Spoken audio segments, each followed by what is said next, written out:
All right, let's go into CO2 and compressed air tanks. Everybody knows how to deal with them. If you don't have to use a scale anymore, all you do is take it and you go back and forth and feel it until it's full, right? Old school. All right, does your staff that fill tank know how to identify the date on a tank? What does the date mean? What size tanks need to be checked? How many years is a carbon fiber tank able to be filled? How do you read the date of manufacture? Do you have a scale to weigh the CO2 tanks? Or do you just shake it back and forth to say, that's pretty close. That feels like 20 ounces. All right, what is tare weight? Do you know what that is? Do you have a backup scale? Do you have backup batteries in case the batteries go dead? Do you have an automatic fill station? How long are the whips? Are they secured? Or are they just flopping around? You have a 4-foot whip flying around in case somebody gets disconnected off the QD. How about the fill stations? Do you have them marked so they know what fill limit to do at each station? Is it a big sign? Can they get confused over 3,000 versus 4,500? Nah, all of our people know how to read. What could go wrong? High pressure tank. All right, the label. This label gives us information about it. If you take a look right here, here's the date of manufacture. So that says it was manufactured May of 2007. So when would that tank be out of date? May of 2012, unless otherwise stated. When? May of 2012, unless otherwise stated. Okay, May 1st? All those thinking it's May 2012, raise your hand. Well, it could be a 3-year tank. You have to check the numbers on. Let's say it's a 5-year tank. How many people think May? Now you guys are getting, everybody said May 1st, now you're wrong. May, it's expired, April 30th. If you filled it May 1st, it's an OSHA violation, $30,000 minimum fine. Check every You can't be a little bit pregnant. Did you allow them or not? Guess so, yeah. Yes, you did. Because you didn't check it, you allowed it. Good question. They think that the automatic fill stations relieve the liability of the field owner or the tournament producer to check the tanks. It doesn't relieve you guys of the liability. You're still responsible to do it by law. Different label. That's going to say the DOT numbers. January 2008 was when that one was done. You're going to see tanks that have been hydroed. They're going to have their own label resined onto it. It'll have the date, and it'll go 5 years from that date. Oh, this is all the DOT numbers and tells you how long they can use them, how long you can test them. Most of the tanks out now are 5-year tanks if they're carbon fiber.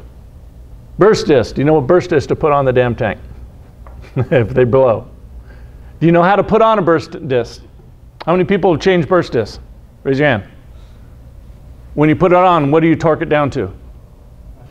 Anybody else torque? Or do you just use a 7/16 wrench, screw it down? Bud Orr, master of air, gave us a real quick class on this.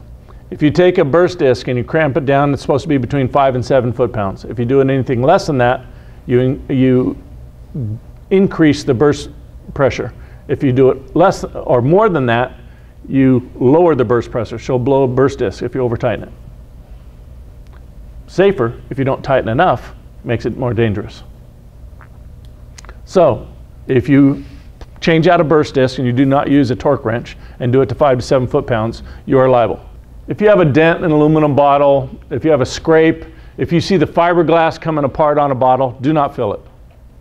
Bottom line, if something looks funny, don't take a chance. And don't listen to the guy bitch and complain and cry and moan. Dude, I'm not going to fill that. If that thing blows up and you die or I die, I'm going to be pissed off.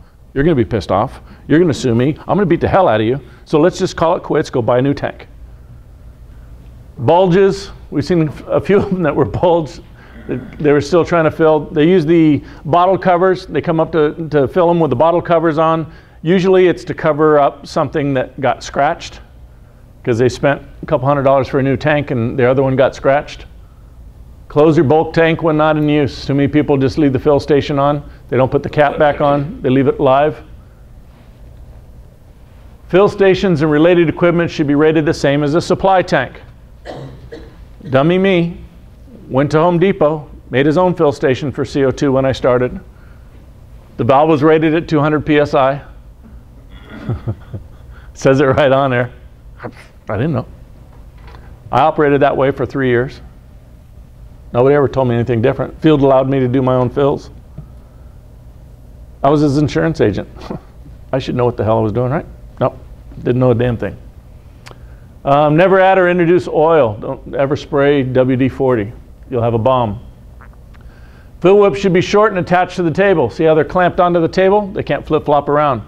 We had one eye injury. He didn't lose the eye, but he lost like 60% use of his vision because it whipped around, came up and hit him. Mask was on top of his head. He wasn't wearing a mask when he was doing his fill. Whether it's CO2 or compressed air, you're supposed to have safety glasses. The reason being, any shard comes on out, it's going to damage your eye.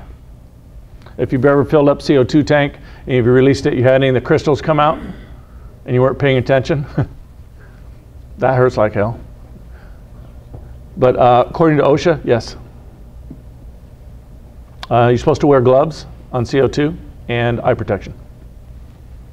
Can you be a little bit pregnant? No. Are those your employees? Yeah. Are those your rules? Yes. Did you make them follow procedure?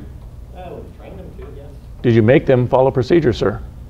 This is court of law. I'm deposing you right now. Yeah. So why didn't you make them follow procedure every day? How many days didn't they do it? How many fills didn't they do it? So you just allowed it to continue because they've been doing this for months? This is what happens in a deposition, folks. They'll chew you up, spit you out, make you feel like a schmuck. It's horrible. I'd say like week. Do you have a sign? In there? Yeah. Is it a big sign at the fill station saying what they're supposed to do? Yep. Good. Sign printed on the back of the station. Okay. Did you train your employees? Yes. Is it a training manual? Yeah, procedure. Did they sign it and date it? And you have a copy for every employee. Yep, on file. One of the few field owners that do that. Congratulations. Good job. All right.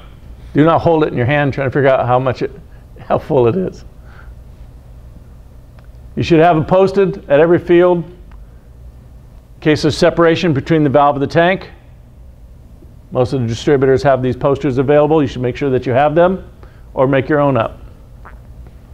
Do not let people take the tanks off of their guns, especially your rental equipment, because they really don't know. And especially if you're using CO2, if that separates, and even with the new tanks with the new valves, they make them so that you can take them off and transport them for these guys that are playing tournament ball and travel.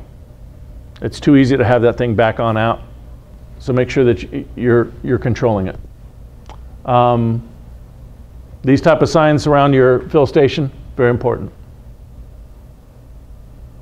A lot of fields gone and marked the valve to the tank, so you have a visual real easy. It tells if it's rotating when they're taking it off, and teach your employees. We've had a couple of tanks come apart that we were filling for customers that came. A couple years ago, there was an issue with some tanks.